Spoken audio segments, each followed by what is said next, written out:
आज के समय में लोगों ने राजनीति को दलाली का अड्डा बना दिया। खासतौर से मैं अपने जिले की बात कर रहा हूँ। पिछले 3.5 सालों से मैं देख रहा हूँ, जब से सरकार बनी है, कोई भी व्यक्ति ग्रामीण जो उसकी समस्या होती है वो लेकर मेरे पास आता है, जो पीड़ित है, शोषित है। जब उसकी समस्या के संबंध में हम संबंधित विभाग में बात करते हैं तो अधिकांश से अधिकारी हीला हवाली करते हैं, उस काम को टालते हैं, क्योंकि बिना पैसे दिए इस जिले के अंदर छोटे से छोटा काम नहीं हो पा रहा। हर जगह उसको पैसा देना पड़ता है।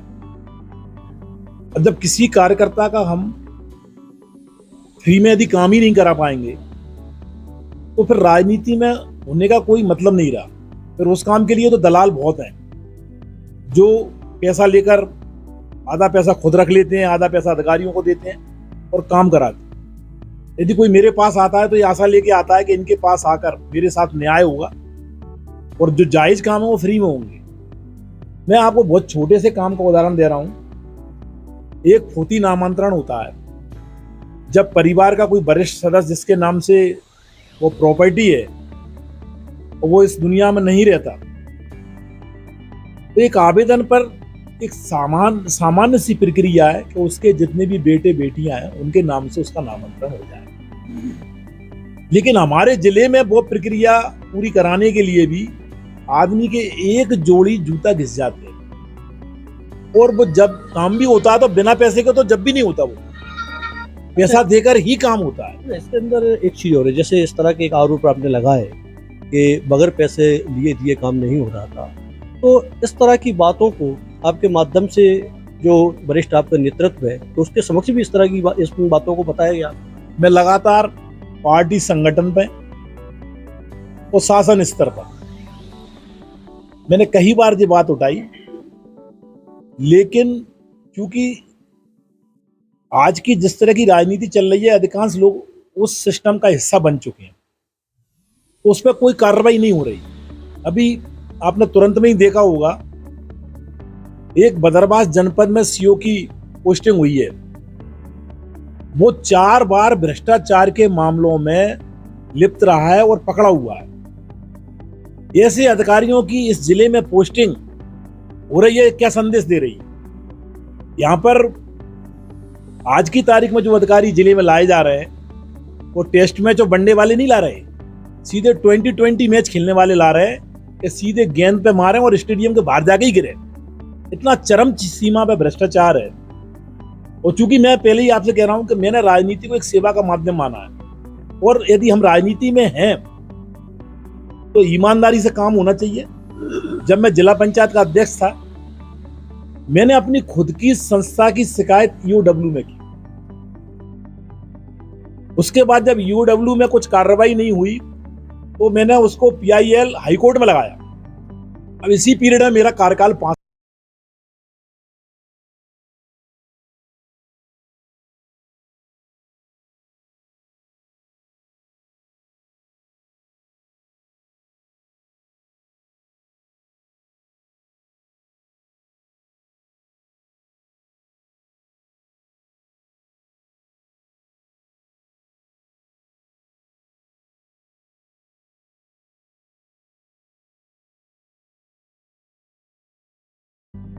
साल पूरे हो गए। निश्चित रूप से जो इंदिरा आवास का मुद्दा मैंने उठाया था, एक बहुत बड़ा भ्रष्टाचार का मामला था।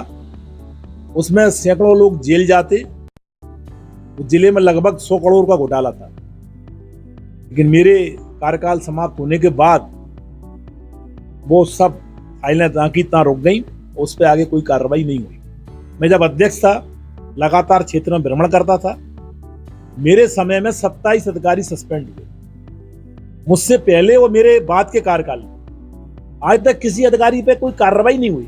कि जी मान लें कि अब सब ईमानदारी से काम हो रहा है, और मेरे पहले भी ईमानदारी से होता था और आज भी ईमानदारी से हो रहा है। तो मैं लगातार हमेशा मैंने भ्रष्टाचार के खिलाफ लड़ाई, चाहे मेरी संस्था खुद की जिला पंचायत रही हो या मैं किसी भी संस्था में रहा हूं, मैंने हमेशा भ्रष्टाचार का मुद्दा बड़ी जोर शोर से उठाया है और आगे भी मैं ये लड़ाई लड़ता रहूंगा। अभी पिछले 4 दिन पहले ही आपने देखा शिवपुरी जिले में जो कंट्रोल का राशन मिलता है, ग्रामीण क्षेत्र में मुश्किल से वो 30-40% से ज्यादा नहीं मिलता। 3 महीने में 2 महीने का देते हैं, कभी 3 महीने में 1 महीने का देते हैं। पिछले 5 महीनों से बहुत खराब स्थिति है। उस संबंध में लगातार मैंने ब्लॉक स्तर पर और जिला स्तर पर शिकायत की, लेकिन कोई परिणाम इसलिए नहीं आ रहे कि जो जिले में खासतौर से कोलारस विधानसभा में जो खाद्यान्न की कंट्रोल है जो लोग चला रहे हैं वो राजनीति से जुड़े हुए हैं। 70% कंट्रोल है उन लोगों के पास।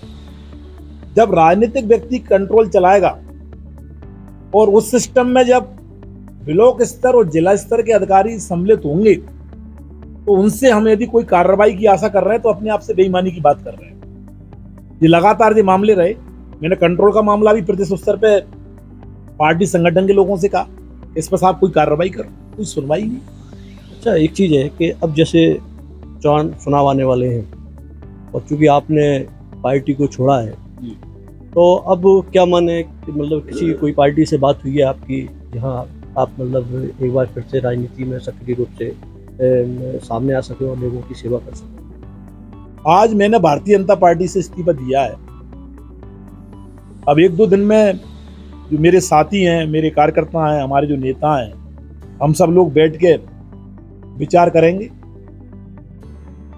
और क्योंकि चुनाव भी जब भी होता है तो एक व्यक्ति चुनाव नहीं लड़ता, उसके लिए सैकड़ों लोग प्रयास करते हैं। सबकी जैसी राय होगी उस हिसाब से आगे भविष्य की रणनीति तय होगी। अभी सभी विकल्प खुले हुए हैं। निश्चित रूप से बहुत जल्दी हम इस विषय पर गंभीरता से मंथन करेंगे और जो भी निर्णय होगा आपको अवगत करेंगे। अच्छा, एक अभी कुछ दिन पूर्व एक फोटो आपका वायरल हुआ था जिसमें कांग्रेस के जिला अध्यक्ष विजय सिंह चौहान थे और उसमें एक आप थे, दोनों ही फूलमाला पहने हुए। तो बड़ी एक चर्चा का विषय बन गया था शहर के अंदर, और ऐसा भी कयास लगाए गए उस टाइम पे कि जब भारतीय जनता पार्टी के पूर्व राज्यसभा सांसद भी शायद आपको मनाने के लिए आपके घर भी आए थे। तो क्या थोड़ा सा कांग्रेस के जिला अध्यक्ष जी के साथ जो मेरा फोटो था,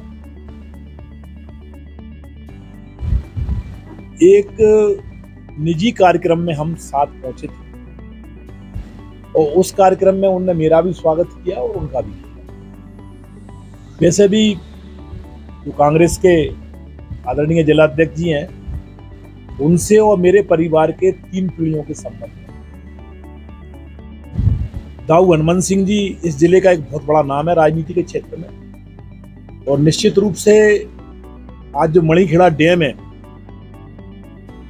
उनके विशेष प्रयासों से वो मणिखेड़ा डैम आज बना है।